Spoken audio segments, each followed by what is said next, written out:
ఎవరో అక్కడి నుంచి గురూజీ అన్నారు.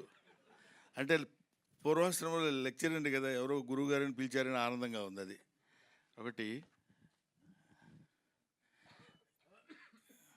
ఎంత అబద్ధం చెప్పాడంటే నాకు అసలేం రాదు, చాలా టెన్షన్గా ఉన్నాను, నాకేం మాట్లాడటం తెలియదని చాలా అద్భుతంగా మాట్లాడాడు. కూర్చో.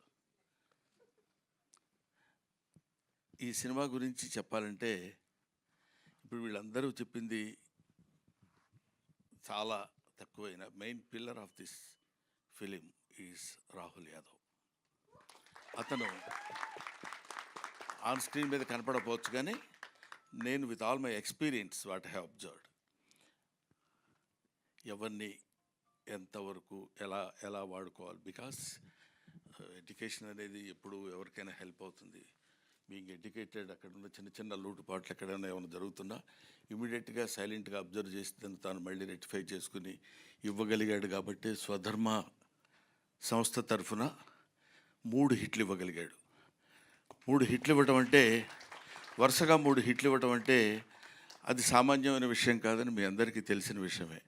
కానీ 3 ఇచ్చాను కదా ఇంక మనకేంటిలే అనే ఫీల్ లేకుండా, జస్ట్ లైక్ ఒక సెట్లో బాయ్ లాగా అటు ఇటు కావాలనుకున్నప్పుడు తిరిగి ఎక్కడ ఏది కావాలో అది చేసుకుంటున్నాడు. చేసుకున్న వాడికి, ఒక కష్టపడి చదివిన వాడికి ఫస్ట్ క్లాస్ రావాలని ఎలా అయితే మనం కోరుకుంటామో, అలా కష్టపడ్డ ప్రొడ్యూసర్కి సక్సెస్ రావాలని కోరుకోవటంలో తప్పులేదు. ఒకటి. నెంబర్ 2, ఈ సినిమాకి డైరెక్టర్ మిస్టర్ నిఖిల్ గురించి చెప్పాలంటే, అసలు రావడంతోనే మనిషి కొంచెం కొద్దిగా ఇట్లా ఊగుతూ ఇట్లా వచ్చి, ఏంటి బాగా హైలో వచ్చాడా ఏంటి అనుకున్నాను. అంటే కొంచెం టెన్షన్ ఇలా ఉన్నాడు, చేతులు ఏం లేదు కాబట్టి, సార్ మీరు నమ్మినా నమ్మకపోయినా అన్నాడు. అంటే ఏదో పెద్ద విషయం చెప్పాలని తన ఫీలింగు, దానిలో ముక్కల కింద చేసి చెప్తున్నాడు అన్నమాట. సార్ మీరు నమ్మినా నమ్మకపోయినా మీ పేరు పెట్టి మీ మీద ఒక స్టోరీ రాసుకున్నానండి అని చెప్పాలనుకుంటాడు. ఇది ఆ మ్యాటర్ నాకు తర్వాత మనకి ఇప్పుడు కానీ అర్థం అవ్వదు. సార్ మీరు నమ్మినా నమ్మకపోయినా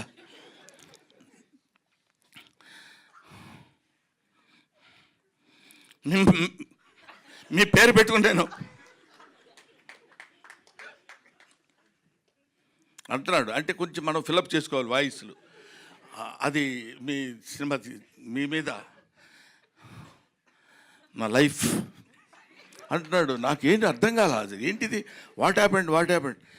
ఈయన పక్క నుండి చాలా క్లియర్గా చెప్పేవాళ్ళగా, రాహుల్ చెప్పవయ్యా కంగారు చెప్పు అంటున్నాడు. కానీ ఇది చెప్పొచ్చుగా. ఇతను కూడా చెప్పు అనే 2-3 పదాలు నేర్చుకుని వచ్చాడు తప్ప, అది ఇలాగా మీ మీదనే రాసుకున్నానండి.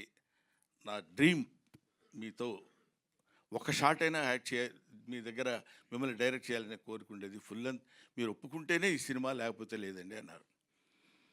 అప్పటి వరకు కొంచెం పోజు కొడదాం అనుకున్నాను, కానీ కొంచెం తేడాగా కొట్టారు ఇద్దరు దెబ్బ.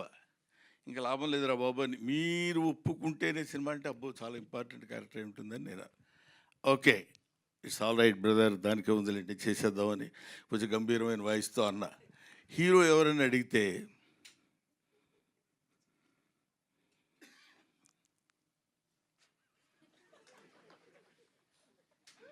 సాక్షాత్తు మీ అబ్బాయినండి. అక్కడ దెబ్బతిన్నా. అబ్బా ఏంటి మీ అబ్బాయి హీరో అంటున్నారు, నేను తాత క్యారెక్టరు. ఇందాక మా మనవరాలు అంది తాతయ్య అని. అంత అక్కర్లేదమ్మా, మామూలుగా కూడా పిలవచ్చు రా తాతయ్య అని. పాప అమ్మాయి హర్ట్ అయిపోయినంత అది కాదు తాతయ్య అని. నేను ఎప్పుడు ఏంటి ఇది అట్లా అని, వీడు తాతయ్య నేను తాతయ్య వీడు మనవడు అన్నప్పుడు, ఇదేంటి ఇట్లా ఇరుక్కున్నానేంట్రా బాబు అనుకున్నా. ఆయన క్యారెక్టర్ చేయడానికి ఏముంది లేని కొంచెం పెద్ద మనసు చేసుకుని, దానిలోపు ఒక ఫోన్ వచ్చింది. 6 feet హైట్ ఉన్న కమెడియన్. నమస్కారం సార్, చాలా హ్యాపీ మీరు యాక్సెప్ట్ చేశారంటే చాలా హ్యాపీ. మీతో పాటు ఒక 20 days శుభ్రంగా యాక్ట్ చేయొచ్చు అని అంటాడేమో అనుకున్నా. శుభ్రంగా మనకి రోజు ఏది కావాలంటే అది చేసుకొని మనం తినొచ్చు అని హ్యాపీగా అలా అలా అలా అలా సరదాగా మాట్లాడుకుంటూ ప్రతిరోజు ఏదో ఈ దీన్ని ఏమంటారు, ఆర్టిస్టుల వరకు సరదాగా మనం చేసుకొని వెళ్ళిపోయినా అక్కడి నుంచి రావాలి. ఎడిటర్ గారు నాకు పెద్ద పరిచయం లేదండి. ఒకసారి చూశాను, అసలు లేకపోయినా చెప్పేయడం ఈజీగా చెప్పేయచ్చు. చాలా గొప్ప ఎడిటరు, ఎన్నో సినిమాలు అద్భుతంగా చేశాడు. అసలు ఆ కుర్రోళ్ళలో స్పార్క్ ఉంది, నాకు తెలియదు ప్రామిస్గా, కానీ ఇలా చెప్పేయచ్చు, కానీ అది తప్పు. ఆ తర్వాత మిస్టర్ డిఓపి పేరేంటి ఏమండి, మితేష్. ప్రామిస్గా నాకు అర్థం తెలీదు. మితేష్ ఏదో సెట్లో ఎప్పుడు పోగొట్టుకున్నవాడు తిరిగేట్టు తిరుగుతుంటాడు, అటు ఇటు ఇలా వెతుకుతుంటాడు.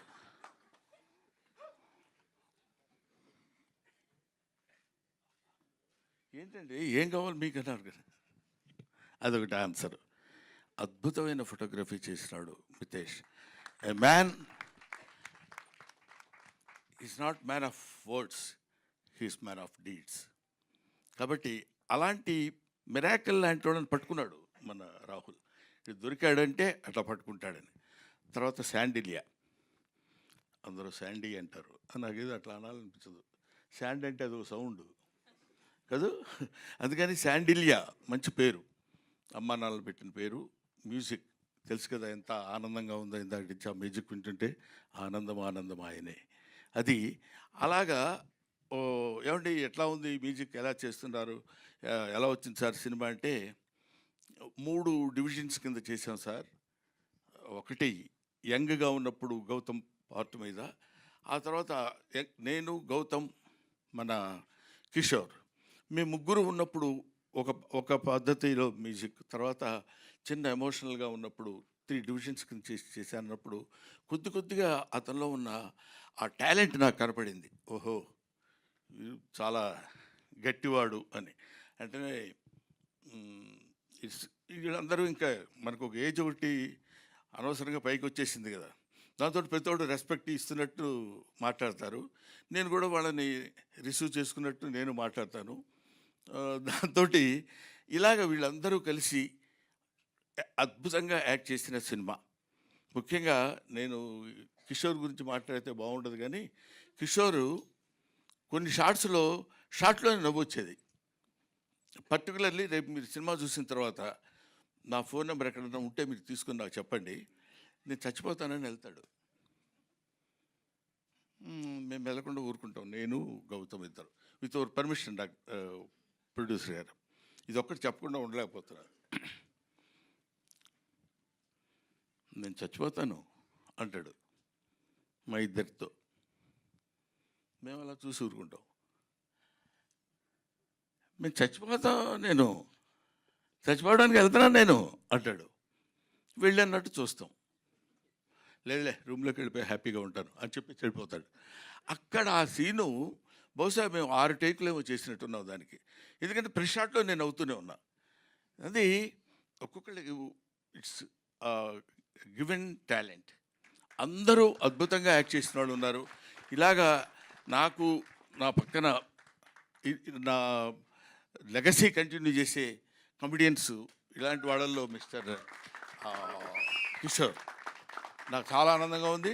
కిషోర్తో నేను ఇలా మాట్లాడటం నాకు ఎంతో గర్వంగా ఉంది. ఎందుకో తెలుసా, ఒకప్పుడు ఇద్దరు, ఇప్పుడు ఎందుకు కాబట్టి తనతో కలిసి యాక్ట్ చేయడం.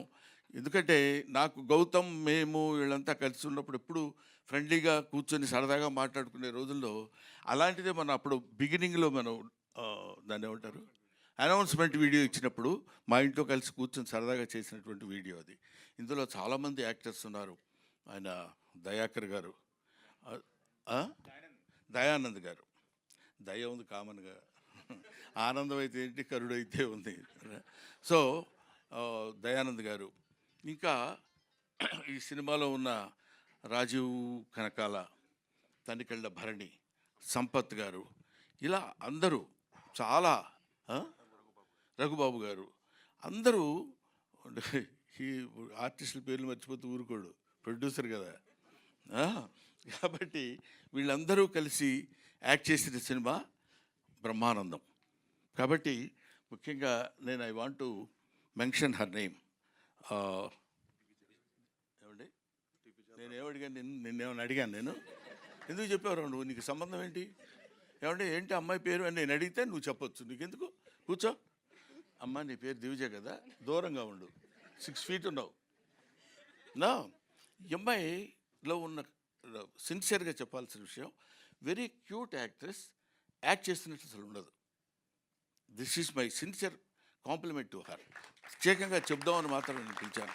మిగతా వీళ్ళతో ఎక్కువ చాలా సీన్స్ లేవు, ఉన్న అంటే చాలా అతి తక్కువ. బట్ నాతో పాటు కంటిన్యూస్గా తాత తాత ఇందాక అలా అనగలిగిందంటే, నన్ను పిలిచినప్పుడల్లా అలాగే రాగానే తాతయ్య తాతయ్య అని పిలిచి మాట్లాడు, అతి న్యాచురల్గా, అంటే వెరీ న్యాచురల్ యాక్ట్రెస్.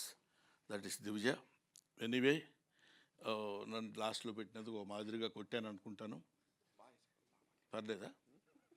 మీ బ్లెస్సింగ్స్ ఉండాలి, ఎప్పుడు ఉంటాయి అనుకుంటున్నాను, లేకపోతే హెదిరిపోద్ది. Thank you very much, thanks a lot. Next దీనిలో దాన్ని ఏమంటారు, ప్రీ రిలీజ్ ఫంక్షన్కి అందరం కలిసి కూర్చుని దాని వ్యవహారం ఏంటో అప్పుడు చూద్దాం. అసలు దీనికి ఈ సినిమా తీయటానికి జరిగిన ట్విస్ట్లు ఉన్నాయి. ఆ ట్విస్ట్లు అన్నీ కలిపితే ఒక అద్భుతమైన సినిమా అవుద్ది, తెలుసా మీకు? అది నెక్స్ట్ రాబోయేదానికి స్మాల్ కమర్షియల్ బ్రేక్ అంటారు చూడండి, ఆ తర్వాత వచ్చిన తర్వాత చెప్పుకుందాం. ఎందుకంటే ఎదురుగా ఒక యాక్టరు, డైరెక్టరు, ఓ ప్రొడ్యూసరు, ఓ జర్నలిస్టు, ఒక ఎగ్జిబిటరు, ఒక ఈవెంట్ కండక్టర్, ఇన్ని కలిపితే ఒక మనిషి.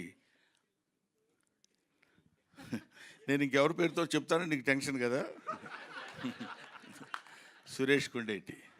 ఎందుకంటే చిన్నపిల్లాడు అప్పటి నుంచి తెలుసు కాబట్టి నాకు అతని మీద జోవియల్గా మాట్లాడగలిగిన ఇది ఉంది. Thank you very much, thanks a lot, thanks everybody. I wish you all the best. ఒక్క 1 second టైం ఇస్తే నా మిత్రుడు దయాకర్ ఎక్కడున్నాడో, మహానుభావుడు, అందరికీ ఆరాధ్యం అతనే, క్యాషియర్. ఆ తర్వాత ప్రేమ్ అని ఇంకొక అతను ఉన్నాడు, అతను తీసుకొని వస్తాడు. వీళ్ళిద్దరు వచ్చినప్పుడు